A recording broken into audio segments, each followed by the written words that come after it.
అందరికీ నమస్కారం. స్వాతంత్రం వచ్చాక మన దేశం ఓ భారీ ప్రయోగానికి పూనుకుంది. అదేంటంటే సమాజాలను కింది స్థాయి నుంచి అంటే అట్టడుగు స్థాయి నుంచి పైకి తీసుకురావటం. ఈరోజు మనం ఆ గొప్ప ప్రయత్నం వెనుకున్న సైకాలజీ ఏంటి, దానుంచి మనం నేర్చుకున్న పాఠాలేంటి అన్నది చూద్దాం. ఓకే, ముందుగా ఈ ప్రశ్నతో మొదలుపెడదాం. 100 కోట్ల మంది ప్రజల జీవితాల్ని ఒకేసారి ఎలా బాగుచేయడం?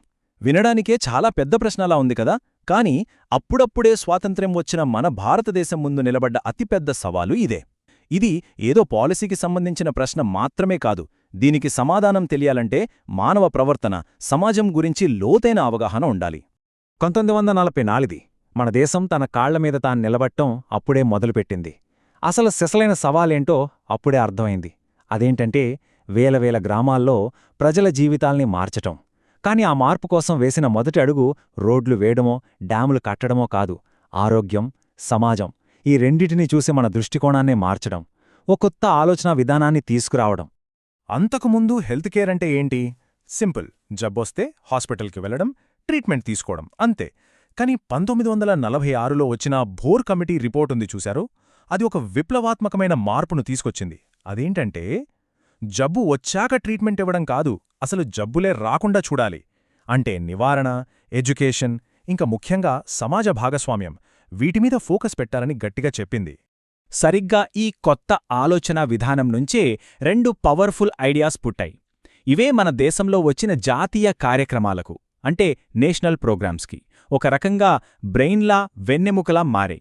అవే 1 కమ్యూనిటీ సైకాలజీ, 2 కమ్యూనిటీ డెవలప్మెంట్. సరే, ముందుగా ఈ మొత్తం కథలో హీరో ఎవరో చూద్దాం. ఆ హీరోనే కమ్యూనిటీ అంటే సమాజం. మరి సమాజం అంటే ఏదో ఒకేచోట ఉంటున్న మనుషుల గుంపు మాత్రమే కాదు. వాళ్ల మధ్య ఉమ్మడి బంధాలుండాలి, మేమంతా ఒకటి అనే ఫీలింగ్ ఉండాలి. అందరూ కలిసి తమ అవసరాల కోసం పనిచేయాలి. చూసారా, ఈ ఫీలింగే మొత్తం స్ట్రాటజీకి ఫౌండేషన్ అయింది. ఇప్పుడు మొదటి కాన్సెప్ట్ కమ్యూనిటీ సైకాలజీ. దీన్ని సింపుల్గా అర్థం చేసుకోవాలంటే ఇదొక డాక్టర్ లాంటిది అనుకోండి. డాక్టర్ ఏం చేస్తారు? సమస్య ఏంటి, దాని కారణమేంటి అని తెలుసుకుంటారు కదా. కమ్యూనిటీ సైకాలజీ కూడా అంతే. ఇది ఎందుకు అనే ప్రశ్న అడుగుతుంది. అంటే ఒక సమాజంలో ఉన్న సమస్యలేంటి, వాళ్ల అసలు అవసరాలేంటి, వాళ్ల బలాలేంటి అని డయాగ్నోస్ చేస్తుంది. వాళ్ల దగ్గర ఉన్న వనరుల్నే ఉపయోగించి ఎలా ఎదగాలి అని చూస్తుంది.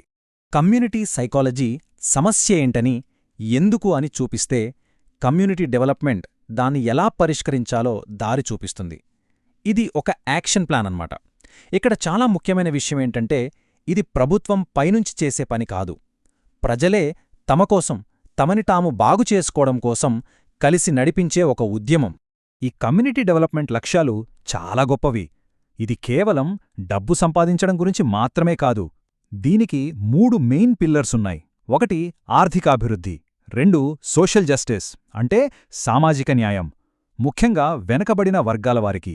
ఇక 3ది డెమోక్రటిక్ గ్రోత్ అంటే ప్రజలు తమ నిర్ణయాలు తామే తీసుకునే పవర్ వాళ్ల చేతుల్లోకి రావడం. సరే, ఈ ఐడియాలన్నీ వినడానికి చాలా బావున్నాయి. కానీ ఇంత పెద్ద దేశంలో వీటిని ప్రాక్టికల్గా ఎలా అమలు చేశారు? థియరీ నుంచి ఫీల్డ్లోకి ఈ ఐడియాస్ ఎలా వెళ్లాయో ఇప్పుడు చూద్దాం. ఈ ప్రయాణంలో కొన్ని ముఖ్యమైన మైలురాళ్లు ఉన్నాయి చూడండి. 1946లో భోర్ కమిటీ ఒక ఐడియా ఇచ్చింది. కేవలం 6 ఏళ్లలోనే, అంటే 1952 కల్లా అది ఒక భారీ నేషనల్ ప్రోగ్రాంగా మారింది. ఆ వెంటనే నెక్స్ట్ ఇయర్ దాన్ని దేశమంతటా విస్తరించారు. ఇక 1957 వచ్చేసరికి అసలైన పవర్ గ్రామస్థాయికి అంటే లోకల్ లీడర్స్కి ఇవ్వాలనే ఒక కీలకమైన ఆలోచనకు బీజం పడింది. ఈ ప్రోగ్రాం ఎంత పెద్ద స్కేల్లో జరిగిందో అర్థం చేసుకోవడానికి ఈ ఒక్క నంబర్ చాలు. 55. 1952లో ఒకేసారి 55 కమ్యూనిటీ ప్రాజెక్టులను లాంచ్ చేశారు. ఒక్కో ప్రాజెక్టు కింద సుమారు 300 గ్రామాలు. ఒక్కసారి ఆలోచించండి, ఆ రోజుల్లో అది ఎంత పెద్ద, ఎంత సాహసోపేతమైన ఆలోచనో. అయితే ప్లాన్ ఎంత గొప్పగా ఉన్నా ఫీల్డ్లో ఒక ప్రాబ్లం ఎదురైంది. దీన్ని father of India's community psychology అయిన ప్రొఫెసర్ దుర్గానంద్ సిన్హా చాలా స్పష్టంగా చెప్పారు. ఏంటంటే ప్రభుత్వం పైనుంచి ఎంతో మార్పు తేవాలని చూస్తుంది, కాని కింది స్థాయిలో ఉన్న చాలామంది ప్రజల్లో మనం బాగుపడాలి అనే కోరిక, ఆ తపన మిస్ అవుతుంది. ప్రభుత్వ ప్రయత్నాలకు, ప్రజల స్పందనకు మధ్య ఒక పెద్ద గ్యాప్ వచ్చేసింది. ఇక్కడే అస్సలు ట్విస్టొచ్చింది. అసలైన సక్సెస్ ప్రభుత్వం ఏం చేసింది అన్నదానిపై ఆధారపడి లేదని నెమ్మదిగా అర్థమైంది. మరి దేనిమీద ఆధారపడి ఉంది? సమాజాలు తమ కోసం తాము ఏం చేసుకున్నాయి అన్నదానిమీదే. అసలైన సొల్యూషన్ ఏసీ ఆఫీసుల్లోంచి రాలేదు, అది ప్రజల మధ్యనుంచే పుట్టింది. దీనికి కోల్కతాలో జరిగిన ఒక HIV prevention programme best example. ఇది సమాజం ముందుని నడిపించిన మార్పుకి ఒక అద్భుతమైన ఉదాహరణ.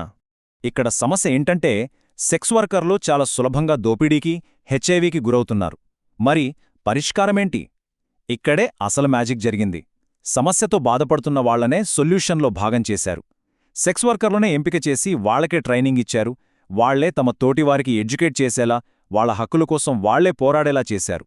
అంటే బాధితుల నుంచి మార్పుకు ఏజెంట్లుగా మార్చారు. ఇదే ఫార్ములా దేశవ్యాప్తంగా అద్భుతాలు చేసింది, ముఖ్యంగా మహిళలు లీడ్ తీసుకున్న చోట. ఉదాహరణకు, ఆదివాసీ మహిళలంతా ఒకటై గ్రామాల్లో మద్యాన్ని తరిమికొట్టారు. అలాగే చైల్డ్ డెవలప్మెంట్ స్కీమ్స్ ఎక్కడ సక్సెస్ అయ్యాయంటే, ఎక్కడైతే తల్లులు యాక్టివ్గా పార్టిసిపేట్ చేశారో అక్కడే. అంటే ప్రజల భాగస్వామ్యమే విజయానికి కీలకమని తేలింది. ఈ ఉదాహరణలన్నీ మనకు ఒకే విషయాన్ని చూపిస్తున్నాయి.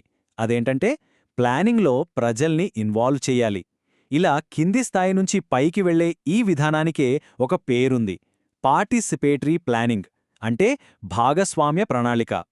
మరి ప్రజలే ప్లానింగ్లో పాల్గొంటే ఏం జరుగుతుంది? First benefit empowerment. మేము కూడా చేయగలం అనే కాన్ఫిడెన్స్ వస్తుంది, కొత్త స్కిల్స్ నేర్చుకుంటారు. రెండో బెనిఫిట్ బెటర్ డెసిషన్స్. ఆ ఊరి సమస్యల గురించి అక్కడుండేవాళ్లకంటే బయటి ఆఫీసర్కి ఎక్కువ తెలుస్తుందా? అస్సలు తెలియదు కదా. సో వాళ్ళని అడిగితేనే కరెక్ట్ నిర్ణయాలు వస్తాయి. మూడోది ఇంకా ఎక్కువ రీసోర్సెస్. ప్రభుత్వం దగ్గర ఎప్పుడూ డబ్బులు లిమిటెడ్గానే ఉంటాయి, కానీ ప్రజలు కూడా కలిస్తే వాళ్ల డబ్బు, వాళ్ల శ్రమ, వాళ్ల ఐడియాలు అన్నీ యాడ్ అవుతాయి. నాలుగోది బలమైన కమ్యూనిటీ. అందరూ కలిసి ఒక పని చేసి దాన్ని సాధించినప్పుడు వాళ్ల మధ్య బంధం బలపడుతుంది. నేను నుంచి మేము అనే ఫీలింగ్ వస్తుంది. ఇదే కదా బలమైన సమాజమంటే. ఇంక చివరిగా ఐదవ బెనిఫిట్ సస్టైనబిలిటీ, అంటే సుస్థిరత.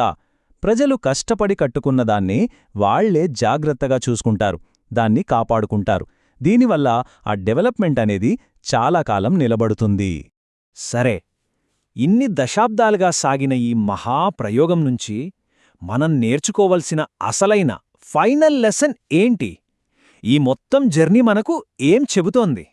దశాబ్దాల ప్రయోగాలు, విజయాలు, అపజయాలు ఇవన్నీ చూశాక ఒక నిజం మాత్రం చాలా స్పష్టంగా కనిపిస్తోంది. అదేంటంటే, నిజమైన అభివృద్ధి అనేది ఎవరో మనకిచ్చేది కాదు. అది సమాజం లోపలి నుంచే పెరగాలి, ప్రజల సంకల్పం నుంచే పుట్టాలి. బహుశా ఈ పాఠం ఆ రోజుల్లో కంటే ఈ రోజుల్లోనే మనకి ఇంకా ఎక్కువ అవసరమేమో.